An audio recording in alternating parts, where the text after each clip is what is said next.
L'idée de ce propos aujourd'hui, de cette conférence que j'avais donnée à Vézelay puis en Savoie, c'est de remonter l'histoire du mouvement révolutionnaire mondial en prenant siècle par siècle, en élargissant la perspective historique et en prenant un peu de hauteur pour mieux voir le fil conducteur de l'histoire et l'évolution de notre société sur 5 siècles, puisqu'on va partir de la Réforme en 1517. Donc, élargir la perspective historique, comme je disais, ça donne un certain sens à l'histoire, ça permet de mieux la comprendre. Alors certes, l'humain n'est pas grand-chose, on n'est que de passage, mais les idées que certains hommes ont portées peuvent, elles, traverser les époques et les siècles. Et tout au long de cette heure, nous allons observer la relation entre créature et créateur et ses effets concrets.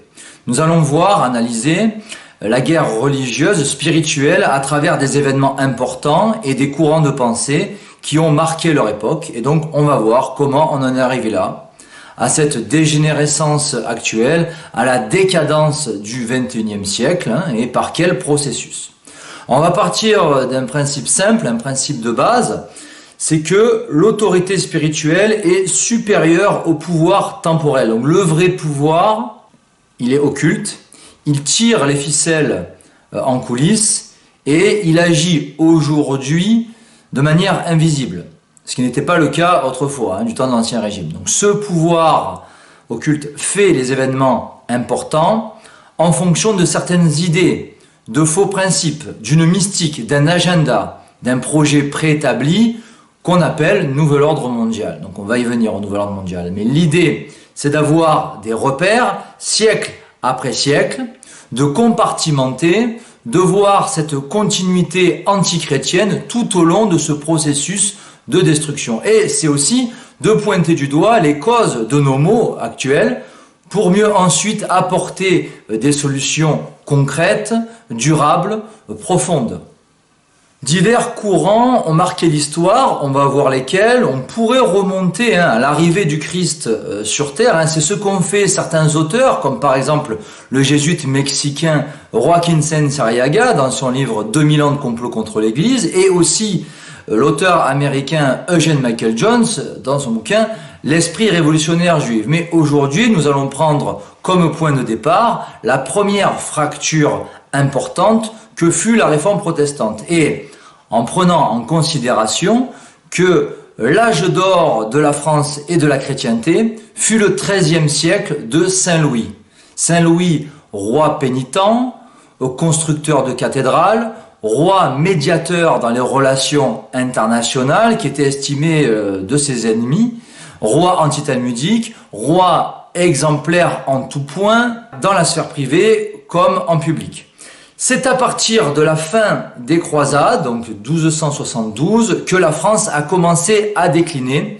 Et ceci est selon moi significatif, c'est vraiment à prendre en considération. Alors on commence par le XVIe siècle, c'est le siècle de la réforme protestante, qui eut son opposé, l'église de la contre-réforme. Car dans la guerre que livre Satan à Dieu, il y a l'attaque et la contre-attaque. De même qu'il y a l'église et la contre-église, la révolution et la contre-révolution.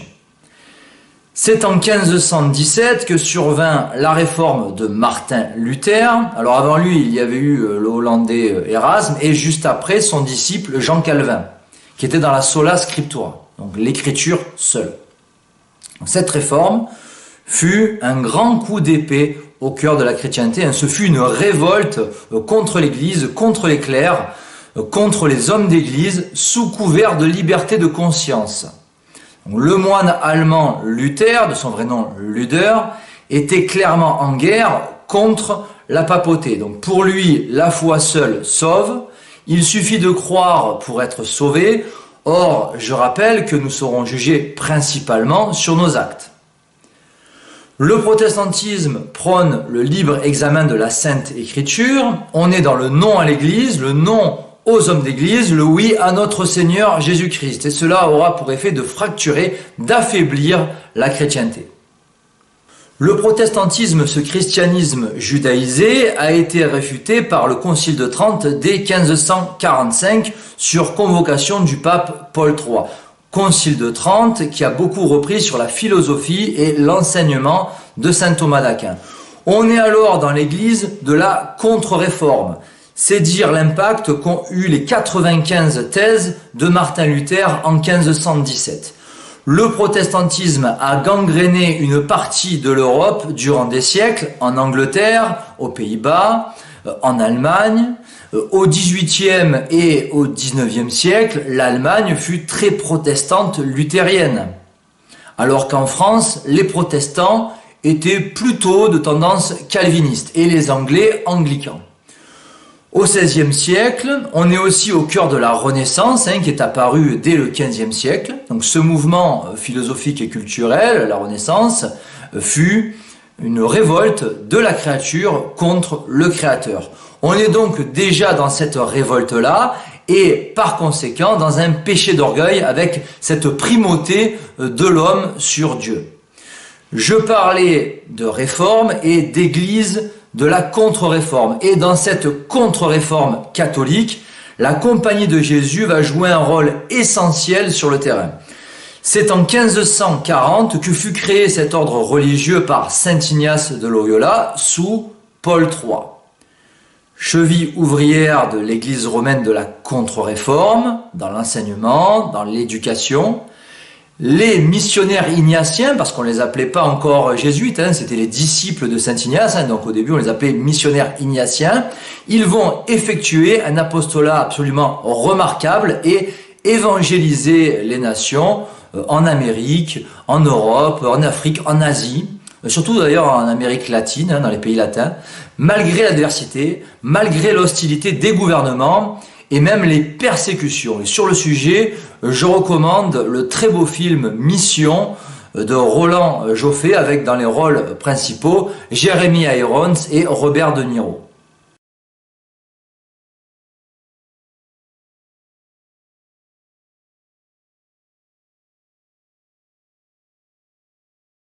Le XVIe siècle fut également le siècle de Montaigne, ce philosophe humaniste de la Renaissance, stoïcien, épicurien, sceptique, en opposition à saint Augustin, influencé fortement par Plutarque et Socrate, des auteurs de l'Antiquité. Michel de Montaigne était d'ascendance juive par sa mère Antoinette de Loupès. Il était donc un marane. Il était typiquement dans l'humanisme de la Renaissance qui a ressuscité des auteurs de l'Antiquité dans le domaine culturel et philosophique.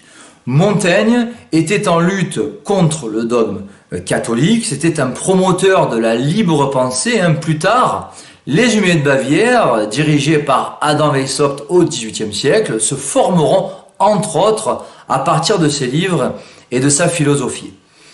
Le XVIIe siècle maintenant, c'est le siècle des Rose-Croix, de Louis XIV, de Saint Vincent de Paul, du commencement du philosophisme des Lumières et aussi de l'implantation de la finance apatride en Angleterre. Donc siècle des Rose-Croix dès 1614. On est dans le prolongement protestant par un protestant allemand qui fut à l'origine de la Rose-Croix et de ses trois manifestes. En l'occurrence, Johann Valentin Andreae. Il s'agit d'une autre fronde contre la civilisation chrétienne par une secte, celle de la Rose-Croix, qui sera le précurseur de la franc-maçonnerie, qui prône un ésotérisme dit chrétien, mais qui est en définitive gnostique, d'origine kabbalistique et en opposition à l'Église catholique. Les Rose-Croix peuvent être considérés comme les ancêtres des francs-maçons, mais un siècle avant. Il y eut ensuite les traités de Westphalie, qui furent signés en 1648 à la fin de la guerre de 30 ans, et qui ont débouché sur la laïcisation des relations internationales, la reconnaissance du culte protestant à l'échelle des nations, et déjà la perte de l'influence de l'Église romaine. Ces traités ont clairement eu pour effet de scinder l'Europe en deux. Les nations chrétiennes d'un côté, les nations protestantes de l'autre. Donc nations chrétiennes plutôt de tendance latine au sud de l'Europe et les nations protestantes anglo-saxonnes et germaniques. Dans cette relation fondamentale entre la créature et le créateur, il y a ceux qui vont se révolter contre Dieu et ceux qui vont se soumettre à lui et qui vont accomplir de grandes choses. Et notamment au XVIIe siècle, la France a eu la chance d'avoir un Saint Vincent de Paul, formidable médecin des âmes, missionnaire auprès des pauvres, fondateur d'ordres religieux comme les Filles de la Charité en 1633, Saint Vincent de Paul qui fut certainement l'un des hommes les plus charitables de l'histoire de l'Église. Anne d'Autriche, la régente, fit d'ailleurs appel à ses services. Saint Vincent avait été ordonné prêtre en 1600 et il est mort en 1660. Donc au niveau des dates, c'est très facile à retenir. Et il sera canonisé au siècle suivant, en 1737, par le pape Clément XII, le même pape Clément XII qui, l'année d'après, en 1738, condamnera pour la première fois la franc-maçonnerie avec son encyclique In Eminenti Apostolatus Specula. À la fin du XVIIe siècle, la France est à cette époque un empire sous Louis XIV, Louis de Bourbon, fils de Louis XIII et d'Anne d'Autriche, roi pendant longtemps, de 1643 à 1715, et qui fut sacré roi à Reims en 1654.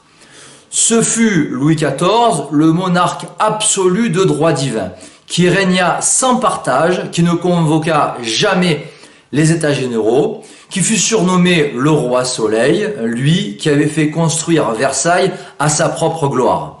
Il s'était installé à Versailles dès 1682 et là, nous sommes dans un premier péché d'orgueil que la France paiera au prix fort un siècle plus tard.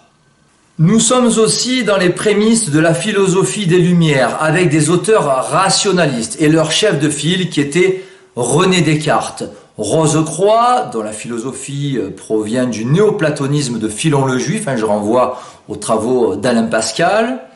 Donc René Descartes, mais aussi ses disciples comme le britannique John Locke, l'allemand Leibniz et le juif maran hollandais Baruch Spinoza. Il y avait aussi plus tard Isaac Newton, un franc-maçon proche d'Anderson et des Aguiliers, donc les deux fondateurs officiels de la franc-maçonnerie. Donc Newton, scientifique antitrinitaire, qui avait repris l'hérésie d'Arius, donc l'arianisme, qui était un alchimiste, et qui est considéré encore aujourd'hui comme le président à vie de la Masonic Royal Society. Donc tous les gens que je viens de citer à l'instant furent en opposition à Dieu, en opposition à l'Église et à la religion catholique. Ce philosophisme des Lumières a emboîté le pas du protestantisme dès la fin du XVIIe siècle. Toujours à la fin de ce siècle, au nord de l'Europe, la finance apatride fait son apparition et c'est selon moi très important de le signaler. Cette finance apatride s'immisce au sein du pouvoir suite à la Révolution anglaise et au prêt accordé par le roi protestant Guillaume d'Orange à des banquiers d'affaires. Ce fut la création de la Banque d'Angleterre en juillet 1694 qui fut suivie de l'acte d'établissement de 1701 qui interdit à un roi catholique de gouverner le Royaume-Uni. Cet acte d'établissement s'appliquera ensuite aux pays du Commonwealth comme le Canada, l'Australie, la Nouvelle-Zélande, l'Afrique du Sud. Auparavant, suite à la mort du roi Charles en 1649, Oliver Cromwell avait pris le pouvoir. Il était soutenu par des banquiers juifs et pendant son règne, il y eut une succession de conflits, de guerres impliquant l'Angleterre contre les Pays-Bas, contre la France, lors de la seconde moitié du XVIIe siècle. La haute finance s'établit au Royaume-Uni où elle prend la main sur le pouvoir exécutif au détriment de l'intérêt général, au détriment du peuple. Sur le sujet, l'auteur canadien William Guicard a écrit dans son livre Pawn in the Game: pour la somme de 1 250 000 $, le roi Guillaume d'Orange permit que le peuple d'Angleterre fût écrasé par des pressions financières terribles. Les prêteurs d'argent juifs avaient atteint leurs objectifs, usurper le pouvoir des maîtres et de contrôler la monnaie de la nation. S'étant assurés de ce pouvoir, ils ne se soucièrent plus de qui faisait les lois, et cela rappelle forcément la célèbre citation D'Amschel Meyer Rothschild, donnez-moi le contrôle de la monnaie d'une nation et je me moque de qui fait les lois. Désormais, c'est un pouvoir occulte anonyme qui est à la tête de l'État, qui est au-dessus du gouvernement. Et plus tard, on aura un cas similaire à l'Angleterre, mais aux États-Unis en 1913, avec la création de la Federal Reserve par des émissaires de la JP Morgan, des Rothschild et des Rockefeller, en l'occurrence Nelson Aldrich, Paul Warburg, Benjamin Strong, Charles Norton, Frank Vanderlip et Henry Davison. C'est à présent le pouvoir financier qui a sous sa tutelle le pouvoir politique. Le XVIIIe siècle fut le siècle des Lumières de Voltaire, c'est le siècle de la révolte contre Dieu et contre la religion. C'est bien sûr le siècle de la Révolution dite française de 1789.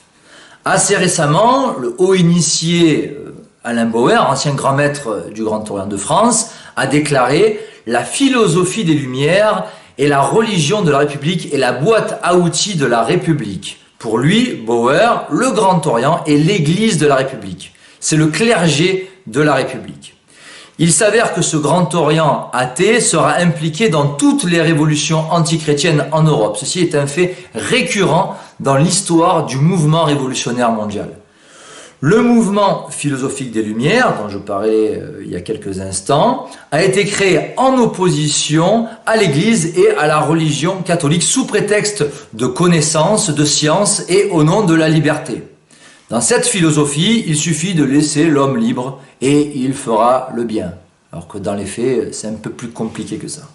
Donc, les Lumières s'opposent à l'autorité spirituelle de l'Église, ils sont opposés à la propriété privée aussi. Ce mouvement tourne donc le dos à l'Ancien Régime qui est qualifié d'obscurantisme, ce qui est typiquement le jargon maçonnique. Et d'ailleurs, nous avons à l'origine des Lumières des francs-maçons. Les encyclopédistes furent les représentants de ce mouvement philosophique au XVIIIe siècle. On avait Voltaire, Diderot, d'Alembert, Helvétius, qui ont porté ce projet philosophique des Lumières au XVIIIe siècle. Ils ont été soutenus par les loges maçonniques et ils appartenaient eux-mêmes à la loge des Neuf Sœurs qui fut très influente en amont de 1789. Ces encyclopédistes furent aussi soutenus par la marquise de Pompadour qui fut très influente sous le règne de Louis XV dont elle fut la maîtresse. Cette même marquise de Pompadour avait ardemment soutenu donc Voltaire mais aussi Montesquieu, les encyclopédistes francs-maçons, mais aussi l'introduction de prêteurs d'argent à la cour royale. Les révolutionnaires de 1789 se sont basés sur le contrat social de Jean-Jacques Rousseau, franc-maçon lui aussi, et pour qui l'homme est naturellement bon, qui était dans la négation du péché originel. Négation du péché originel qui est prônée par le Grand Orient de France, Grand Orient dont faisait partie Philippe Égalité, donc au départ duc de Chartres, puis duc d'Orléans, qui fut grand maître du Grand Orient de France et qui avait voté pour la mort de son cousin, le roi Louis XVI. Jean-Jacques Rousseau fut l'instaurateur du mariage civil. Ce fut l'inspirateur des encyclopédistes qui ont fait l'esprit de 1789. Et c'est cet esprit, celui du contrat social et des Lumières, qui gouverne encore aujourd'hui la République française. Parmi eux, ces encyclopédistes, on avait Voltaire qui a fait spirituellement le XVIIIe siècle à son image. Il fut un franc-maçon de la loge des Neuf Sœurs. C'est au départ un baptisé catholique qui a étudié chez les jésuites mais qui s'est retourné contre sa religion. C'était donc un ex-catholique repenti. Voltaire est encore aujourd'hui perçu à tort comme le symbole de la liberté et de l'humanisme. C'est en fait la liberté de blasphémer et l'humain qui s'émancipe de ses devoirs envers Dieu. Ce qui est typique de l'esprit décadent du XVIIIe siècle. Se libérer du joug des commandements divins et du christianisme. D'où le succès de la franc-maçonnerie à cette époque, qui avait réussi jusqu'à duper Marie-Antoinette, le couple royal, parce que cette secte a su avancer masquée dans ses intentions, tel le diable qui porte un masque. Elle a bien voulu montrer certaines choses dans les loges et pratiquer, comploter d'autres choses peu glorieuses dans les arrière-loges. C'est lui, l'apostat François-Marie Arouet, dit Voltaire, qui affirma vouloir écraser l'infâme à propos de la religion catholique.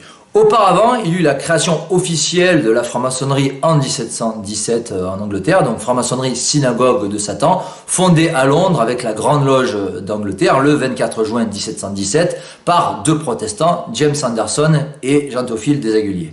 Cette franc-maçonnerie a été rapidement condamnée par l'Église, pour la toute première fois en 1738 par le pape Clément XII, et plus tard, bien plus largement, de manière plus complète, par le pape Léon XIII dans son encyclique Humanum Genus qu'il a publié en 1884. Cette franc-maçonnerie qui provient d'Angleterre et aussi des États-Unis, nous savons par Eugene Michael Jones qui avait des loges aux États-Unis à Newport dès le XVIIe siècle, donc cette franc-maçonnerie fut décisive dans les événements de 1789, dans sa préparation, dans son élaboration, dans cette vaste conspiration par ses protagonistes, tous membres de loges, puis du club des Jacobins, lorsque ces mêmes loges ont dû être fermées.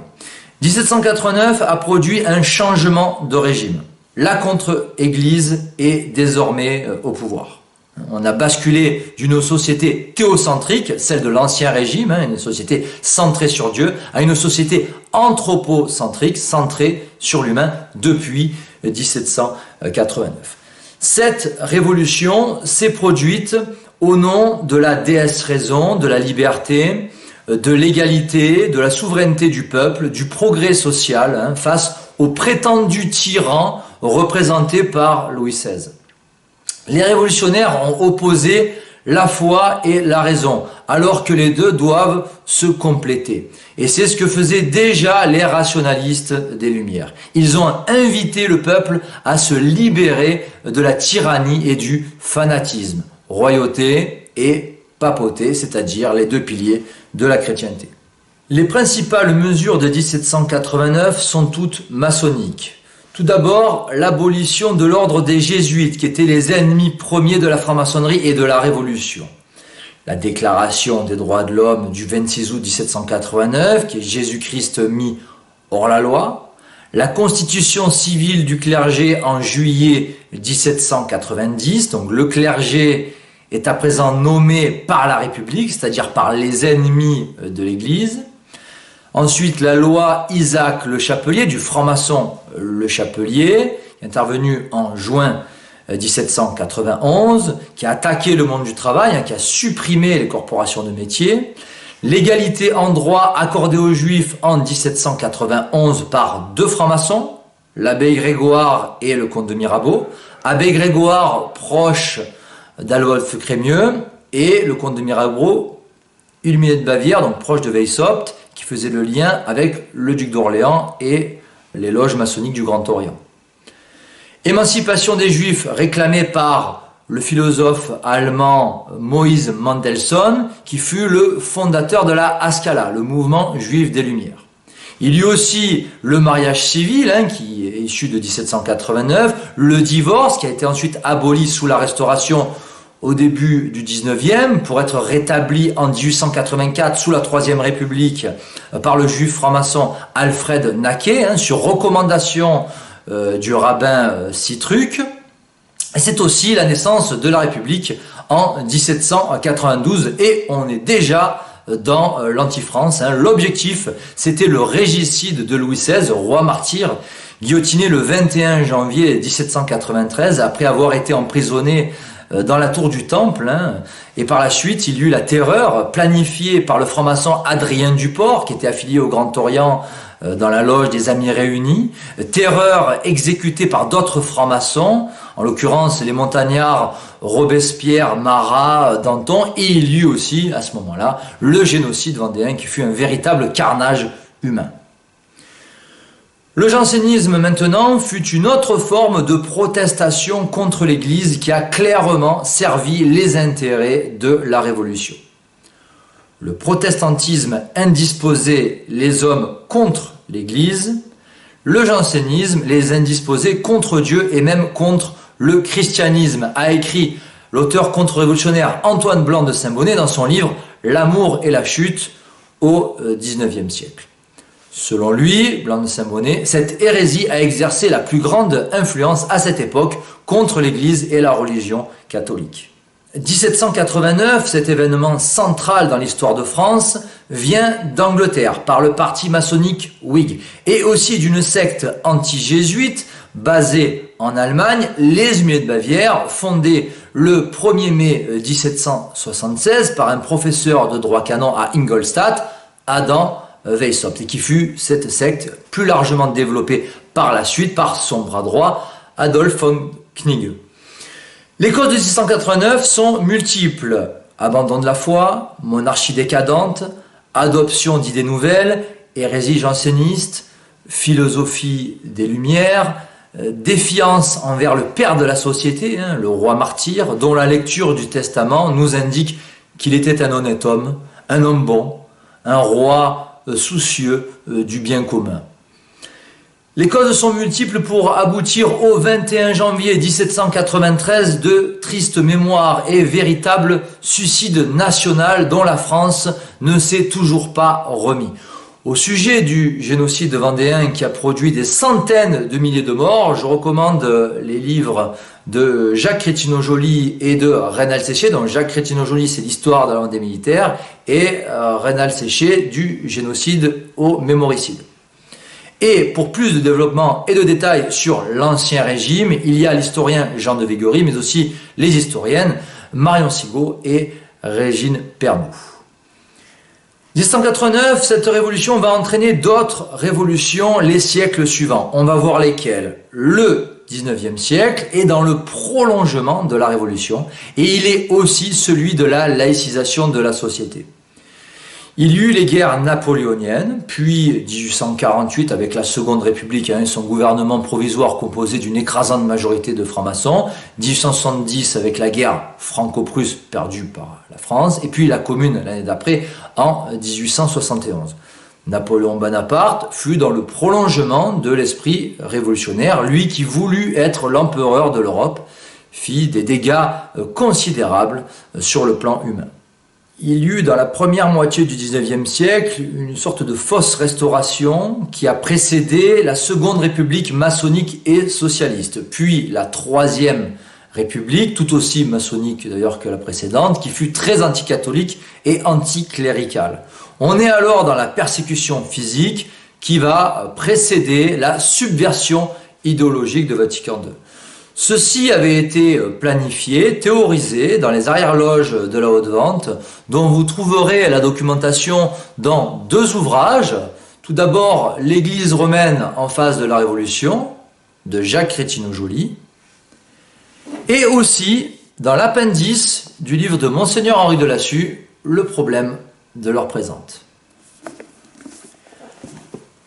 En 1830, la religion catholique cesse d'être la religion d'État en France, donc dans la Constitution.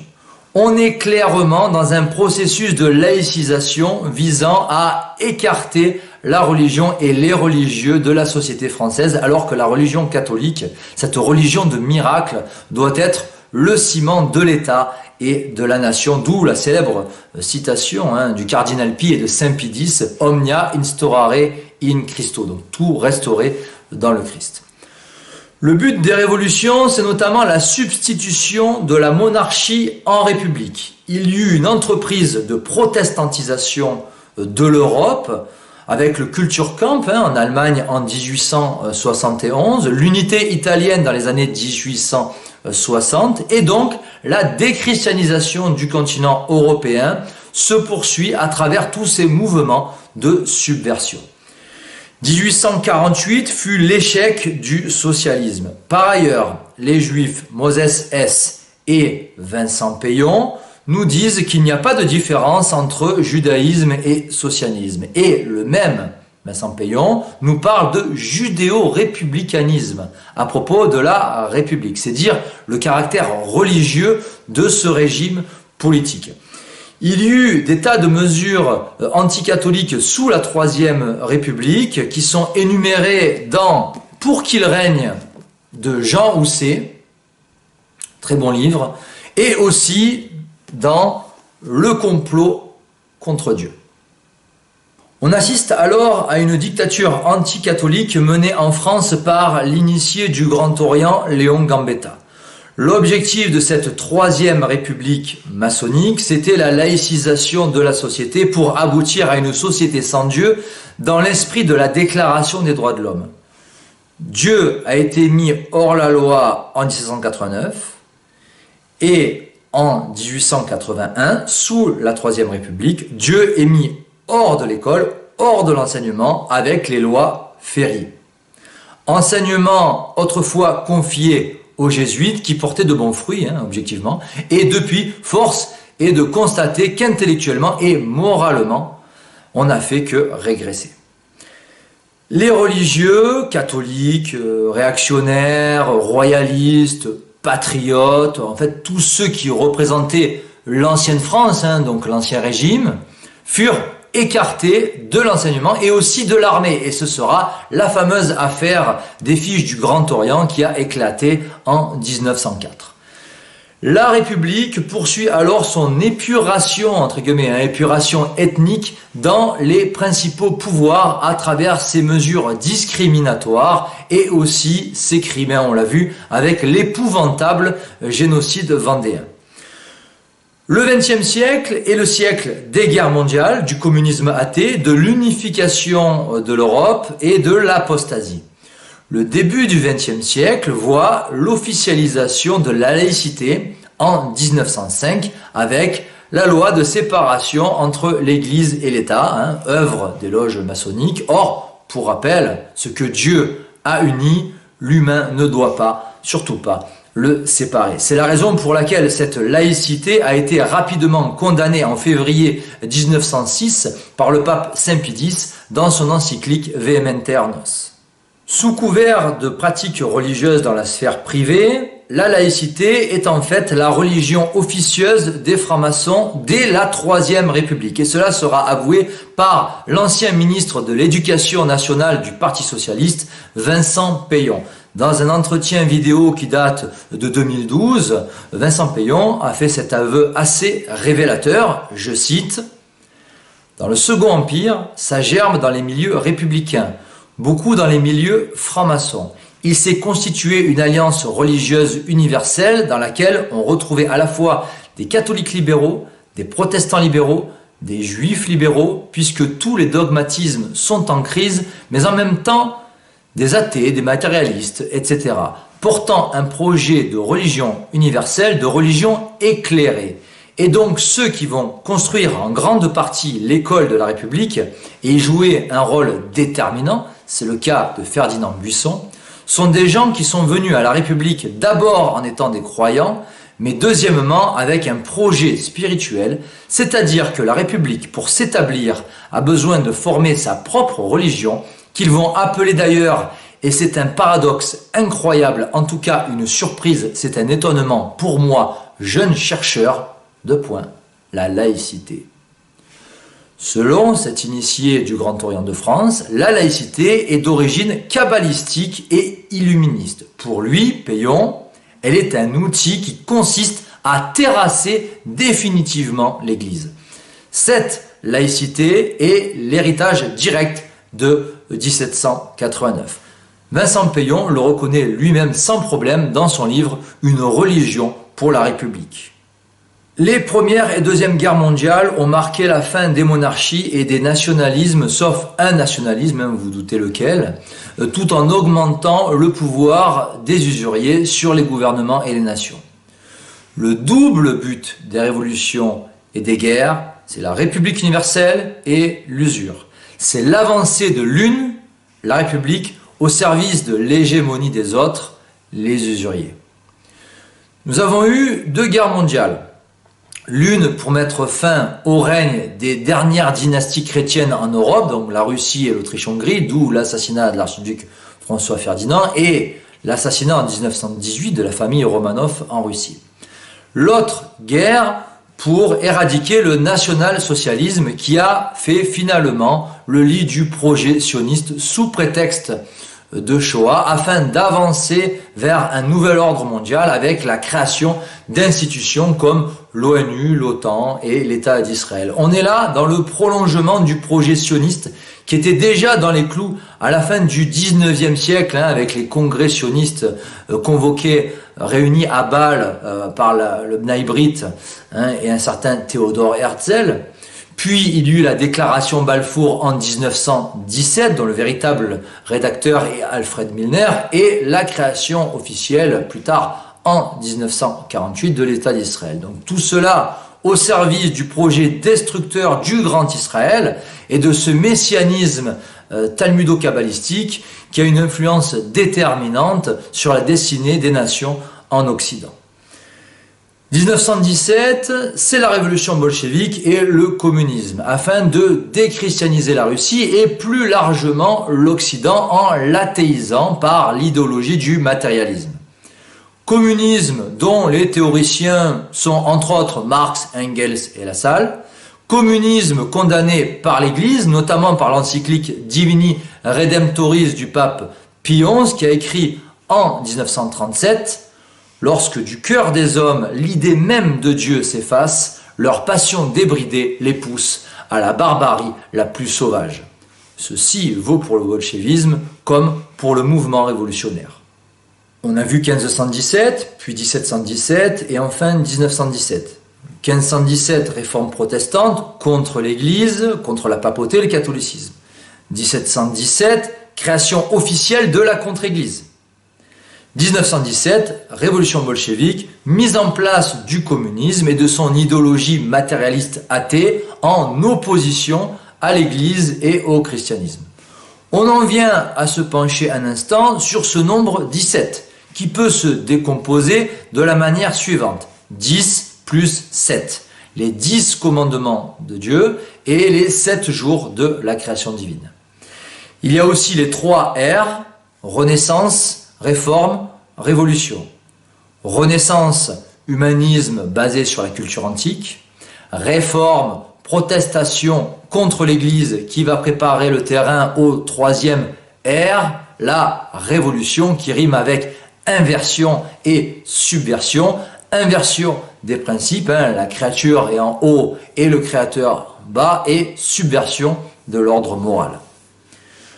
Concernant la filiation entre réforme et révolution, Jules Ferry, initié du Grand Orient de France, a reconnu que la religion réformée est la sœur aînée de la Révolution française, car la réforme a porté la révolution dans l'Église, comme les ancêtres de 1789 l'ont porté dans l'État. Et dans son livre « Les pourquoi de la guerre mondiale », Monseigneur Henri de Lassus ajoute que protestantisme, révolution et franc-maçonnerie travaillent à une même œuvre de destruction. Le XXe siècle voit se mettre en place le projet pan-européen de Richard Koudonov-Kalergi, haut initié maçon des superloges de la Pan-Europa, d'après le franc-maçon italien Gioele Magaldi. Ce projet d'Europe unifiée avait été appelé de ses voeux au siècle précédent, au XIXe siècle, par plusieurs hauts initiés maçons, dont Giuseppe Mazzini et Victor Hugo, qui parlaient d'États-Unis d'Europe, déjà à leur époque. Les pères de l'Europe, vous les connaissez certainement, ce sont donc Richard Koudonov-Kalergi, mais aussi Jean Monnet, agent de la banque Lazare Frères en Angleterre, et Joseph Ratzinger, cofondateur du Club Bilderberg en 1954 avec David Rockefeller et le prince Bernard de Hollande. Il y eut en 1948 le congrès de La Haye, dont Joseph Ratzinger fut le principal organisateur. Puis, en 1992, il y eut le traité de Maastricht, cet acte fondateur de l'Union européenne, composé au départ de 12 États membres. Aujourd'hui, il y en a 27, donc tous sous tutelle des États-Unis, pour former un bloc soumis aux intérêts américains, en vue notamment de cette troisième guerre mondiale et de la destruction de la zone euro. On récapitule un bref instant pour avoir certains repères. XIIIe siècle, siècle chrétien, celui de Saint-Louis, de saint Thomas d'Aquin, fin des croisades. XVe siècle, Renaissance, action surnaturelle de Sainte Jeanne d'Arc qui vient au secours de la France contre l'occupant anglais. XVIe siècle, réforme protestante. XVIIe siècle, siècle de Rose-Croix, prémisse des Lumières et aussi règne de Louis XIV. XVIIIe siècle, siècle de Voltaire et de la Révolution de 1789 en France. XIXe siècle, Napoléon, les seconde et troisième républiques, laïcisation de l'Europe. XXe siècle, laïcité officialisée en 1905, les deux guerres mondiales, mai 68, et aussi Vatican II et l'apostasie suite aux rencontres interreligieuses d'Assise dans les années 80. Alors, cette apostasie est due en grande partie au conciliabule Vatican II qui a instauré à Rome la devise maçonnique de liberté, égalité, fraternité, à travers différents textes comme Dignitatis Humanae, Lumen Gentium et Nostra Aetate. Mais quand on remonte aux causes de Vatican II, nous avons le libéralisme qui met sur un pied d'égalité la vérité et l'erreur, qui s'accommode de l'erreur, et le modernisme, dont l'Argentin Jorge Mario Bergoglio est la parfaite incarnation. Modernisme qui est l'égout collecteur de toutes les hérésies. Mais tout ceci, cette subversion dans l'Église romaine, a été permis par l'infiltration maçonnique sur des siècles depuis 1789.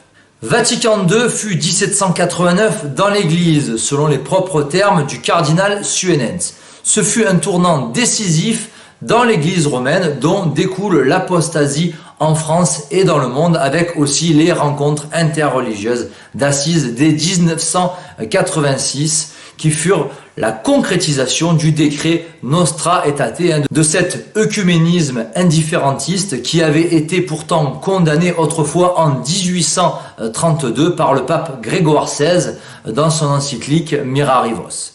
Vatican II et Assise, deux temps forts où, selon les statistiques officielles, la chrétienté a apostasié en masse. Dans la foulée, il y eut mai 68 en France, qui fut dans le prolongement de 1789, qui fut un tournant de ce mouvement révolutionnaire en France. On est alors dans le refus de l'autorité parentale, de l'autorité tout court d'ailleurs. On assiste à l'accélération de la dégradation des mœurs, à la libération sexuelle, auquel va s'ajouter l'explosion de la pornographie qui est maintenant bien plus accessible qu'autrefois. On est passé en quelques siècles du lieutenant du Christ, Saint Louis, à la société sans Dieu, suite à la Déclaration des droits de l'homme en 1789, pour finir par la société contre Dieu du XXIe siècle, où l'homme se prend finalement pour le Très-Haut, pour le Créateur, ce qui est le propre du luciférianisme, prôné dans les hauts grades maçonniques qui sont dans le culte de Lucifer. Il y a donc eu plusieurs phases dans ce mouvement révolutionnaire mondial. Protestantisation de la société, laïcisation, déchristianisation, apostasie, dégénérescence et même désormais déshumanisation, qui est le projet ultime des architectes du nouvel ordre mondial au XXIe siècle. Pour eux, la France ne doit plus être la France. Le père de famille ne doit plus en être un. La mère de famille non plus. Le transsexuel est l'avenir du genre humain et forcément la nation est éclatée. Plus de famille, plus de nation. Tout doit être liquidé pour passer à autre chose, à un autre modèle de société avec flicage généralisé, identité numérique, monnaie numérique, totalitarisme numérique, contrôle et réduction de la population mondiale qui sont centrales dans le projet mondialiste. Être tous esclaves des banquiers.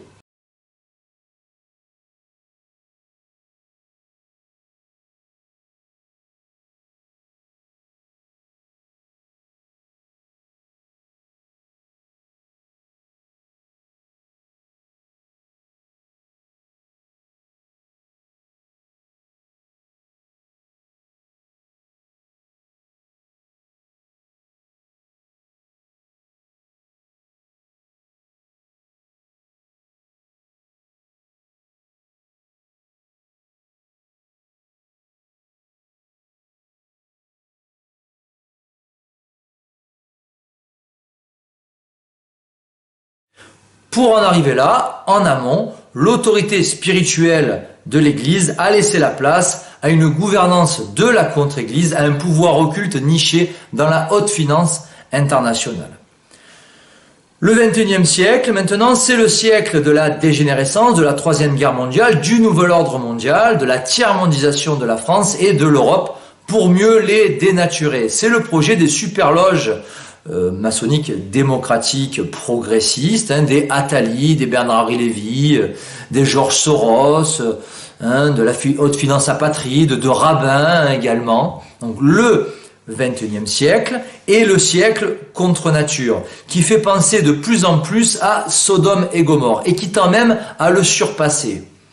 On a droit à la promotion de tout ce qui crie vengeance contre Dieu.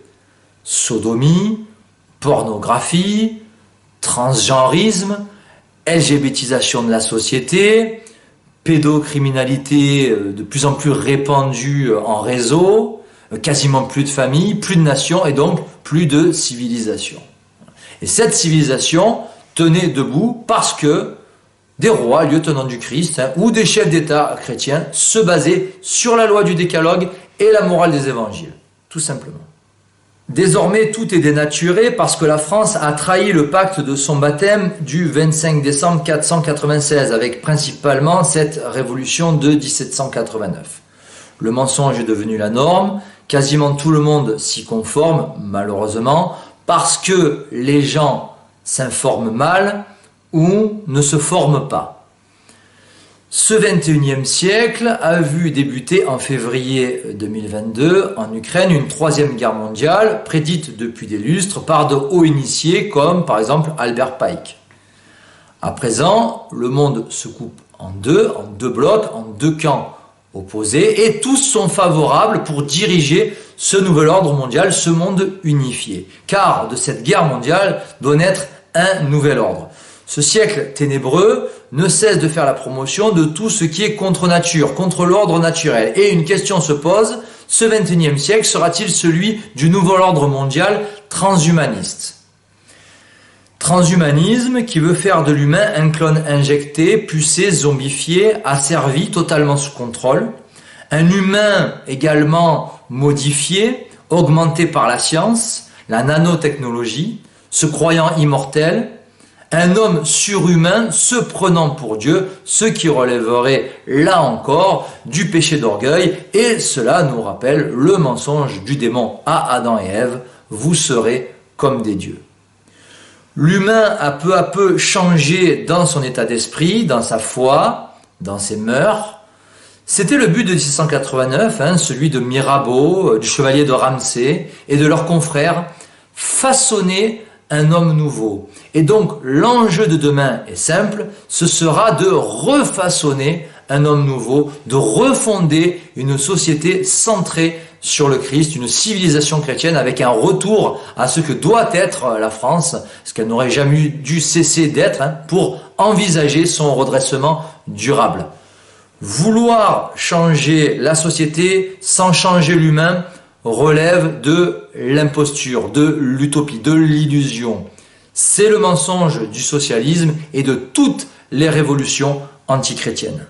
Un mot sur le remplacement de population, sur ce changement de population, c'est important d'en parler. Cela s'est mis en place ces dernières décennies depuis le gros regroupement familial en France, par l'avortement de masse, plus de 200 000 par an en France, l'immigration de masse aussi, et une politique anti-française, tout simplement. En République française, l'étranger est favorisé et l'autochtone est discriminé, c'est un fait. L'un sera subventionné sur notre argent, donc le migrant, et l'autre, le travailleur français, sera ponctionné par l'État.